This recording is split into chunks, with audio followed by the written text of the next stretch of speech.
Now back to the focus group with Tim and John. Because he has a lot of chutzpah. An entertaining look at the world of business. Heads are spinning, heads are spinning. Listen, laugh, and learn. I am not gay. I never have been gay. That's my voice. Welcome back to the focus group. John Nash with Tim Bennett. We're here in Philadelphia at the Convention Center for the Out and Equal Workplace Equality Summit 2017. Sitting in between us is none other than Selisse Berry. I'm going to get this right, founder and chief executive officer of this amazing organization.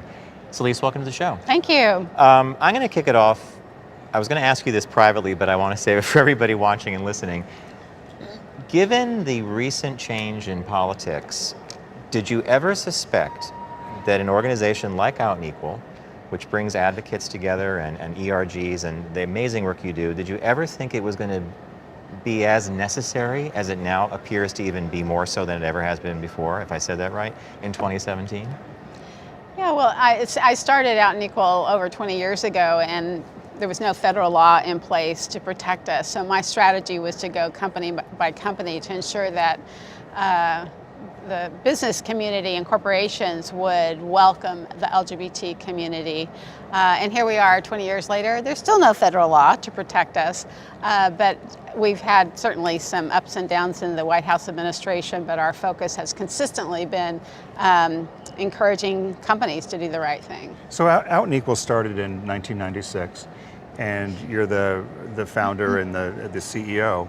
What was the catalyst? Did you all of a sudden, did you have an experience at work, or did you talk with a group of friends, or how did the whole idea come about to start the organization?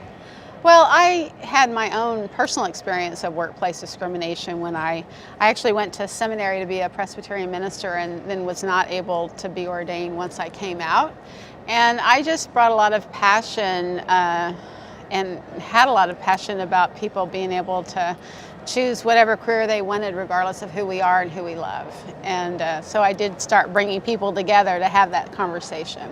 Is that something you ever, fast forward then 20 years, and congratulations, as John mentioned earlier, was that something you ever intended to get? I mean, there's over 4,000 people here, over 80 different organizations, I believe, represented.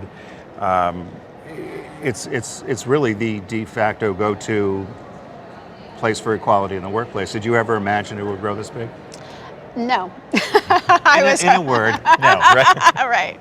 I mean, I was so excited our very first year, like close to 200 people showed up, and I was like, oh my gosh, I have to speak in front of 200, and now it's a little daunting to get up on stage and see, the close to 4,000 people in the audience. But it's exciting, and I feel like, people really want to come together, they want to do the right thing, but they need the resources, and I prioritize building the community and not really necessarily being the expert on everything, but knowing people that were experts and really focusing on peer-to-peer education so that people could share with each other how they made a difference and what their best practices are, and we can all see each other grow. Right. The biographical note that you studied to be a Presbyterian minister.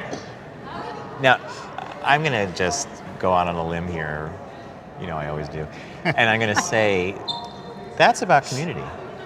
And so in an interesting way, you may not be a minister to a parish or a group of people, but community and bringing allies and friends and people together for common good, that's what you're doing, right? So you ended up in an interesting way doing what not quite the same. Does that make sense at all? Absolutely, and I just think it's, it's interesting, but also kind of sad that I was in a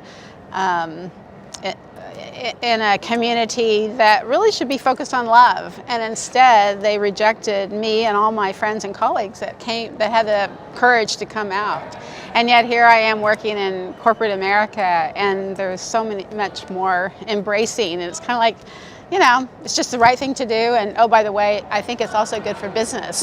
Yeah, so let's just get this done. That second point, and by the way, that turns out to be a very powerful incentive. What are some of the biggest changes you've seen? If I was to say, over the 2 years? I know in the last few years there's been a lot more focus on transgender employees, but if you were to put a cap on the 20 years, I mean, are there certain goalposts or points you think that really stand out? Well, certainly, so much of the work that we did in the very beginning was around domestic partner benefits because we weren't able to be legally married, and so it was equal pay for equal work, and just getting those policies in place. And then, of course, marriage equality was a sea change around that. 2003, we started having international participants, and that has grown significantly over the years to the point now that we have over 40 countries represented this year. Wow.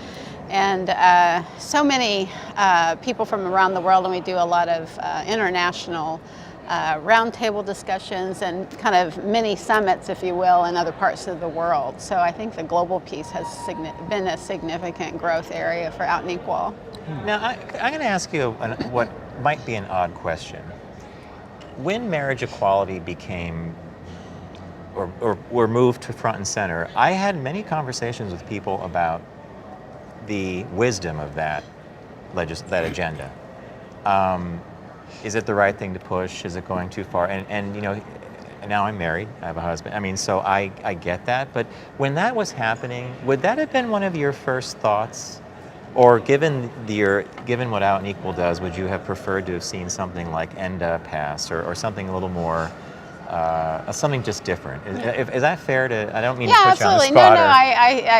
I had many of those same conversations with colleagues and friends around the country, and my theory is that certainly we all would love to have a non-discrimination law that protects the LGBT community around employment, accommodations, education, etc.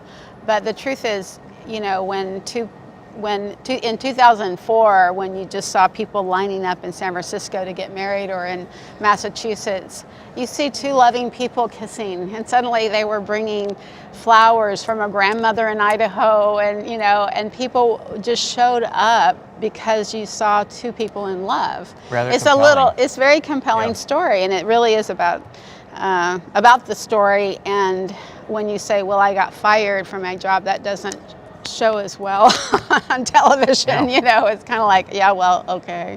But if you see two loving people. That's a stranger B-roll on the 6 o'clock Yeah. news versus a same-sex couple. Yeah. So we're in Philadelphia, and you guys probably started planning this at least a year ago. She was Did you- planning it the day after the last conference Right. stopped. But maybe an obvious question, but did the election change the focus for this meeting? Well, we talked about that a lot because we're a nonpartisan organization, and we are 501c3, and that is, I mentioned it's very jarring to go from such a positive, supportive White House to this current political climate. Oh yeah. From last year to this year. Right. And so it wasn't necessarily the focus, but it certainly is driving a lot of the conversation about how important it is to stay strong, and that that company after company has said to me, don't worry, Selisse, it's baked into our DNA now, we're not going back. So I feel like that is the hopeful part, and it makes our work even much more, just as important, but even more important given the current political climate. Are there some companies are there some companies that you just haven't got through to? And name them. I can name one, but I won't. But are there some that you just can't get through to that are big names we know? We have people that come to the summit from the majority, or have a relationship with almost all Fortune 500 and Right. even Fortune 1000 companies. So even if they're not showing up with a big banner, we can call them and have conversations and figure out ways that we can continue to support their work, because they're trying to do the work from the inside. Right, one at a time. Yeah. Yeah. Now, is the organization seeing any sea change or a difference in membership in terms of the generation gap in the workplace? So we all represent people in the workplace who had no rights in the workplace all the way up to what we're at now. Millennials and younger workers, though, enter companies with the expectation that there's a raft of benefits, or that Employee resource group. the employee Right. resource group is going to sponsor Out and Equal or be here. Do you see that change happening, and does that get reflected on the board at all? We're having lots of conversations about that and wanting to make sure that Out and Equal stays current and is reaching out to the millennial community and young professionals. And at the same time, it's kind of interesting because I talk to so many young professionals that are like, ho hum, I came out my first day at work, no big deal. But then a lot of the data is showing that many people that have been out in college go back into the closet when they enter the workforce. So Wow. it's kind of a both and so we're trying to reach out both to people that are out as well as people that feel like they need to go back in the closet. And you hit it on the head, that ho-hum, and you did that perfectly, and I think I'll borrow that. I'll give you credit. He'll use it all the time. You'll give her credit once. Then it'll be yours. Then there's I know how it works. the royalty checks aren't going to buy you that dig one behind you. But that ho-hum attitude is what I see, and I take that back. It's not an attitude, it's just ho-hum, I grew up with this, I'm out, whatever. I think that is going to be the assault on the ho-hum is what's going to happen in the next couple of years. I mean, as the Justice Department under, it's the Attorney General, as they ramp up their efforts to just roll back the carpet, not only for LGBT Americans, but for women and minorities, it's just amazing. That, I think, is the big challenge, is to get that individual who takes this for granted and says, you need to be present. Pay attention. Yeah, pay attention.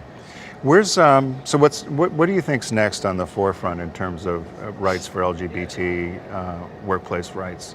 Is there one area that we're still weaker in? Well, I think that as you mentioned, from the very beginning, we made sure that the transgender community was part of our workshops and all of our conversations. And I think part of what we've learned from the transgender community is gender in general is kind of fluid. And a lot of companies are kind of looking at that thinking, well, we've got all these transition guidelines for our transgender employees, but some employees don't want to choose a gender and they want to use they or different pronouns that don't reflect a gender. So I think that's part of the next frontier. Certainly, as I mentioned, the global aspect, the fact that we can still be that it's illegal in 76 countries around the world to be who we are and love who we love, and so 76.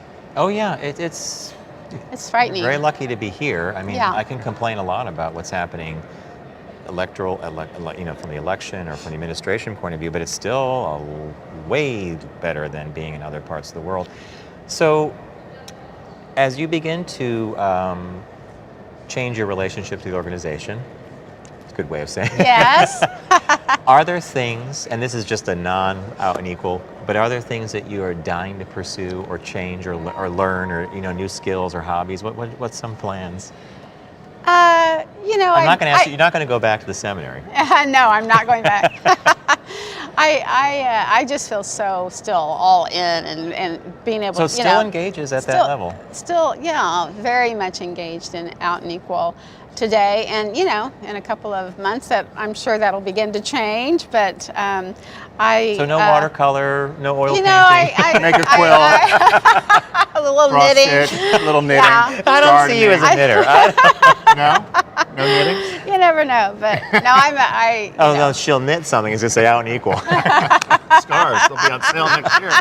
little pink hats. Somebody's love a booth in the trade show. Yeah. I love those hats from the Women's March. Exactly. Where's the conference next year? In Seattle. Oh, Seattle. We love Great Seattle. city. Yeah, Great it's a city. great city. Well, we want to thank you, and thank you on behalf of all the All of thousands us, period. of Yeah. employees, millions of people you've impacted over the years. I mean, to think about what Out and Equal has done and under your leadership for the last 20 years is just, there's no words for it other than beyond thank you, which I don't know if there's a better word, but you've really done so much, and I think it's much appreciated. So we really do Thank you. appreciate the time you're spending with us. Absolutely. here. Happy to be here. Thanks. Thank you, Selisse. Thank you. It's Tim Bennett here with the Focus Group with my good friend and co-host John Nash. We've had the pleasure of speaking with Selisse Berry, the founder and CEO of Out and Equal. We're going to take a quick break and then we're going to have some closing thoughts, so stay with us.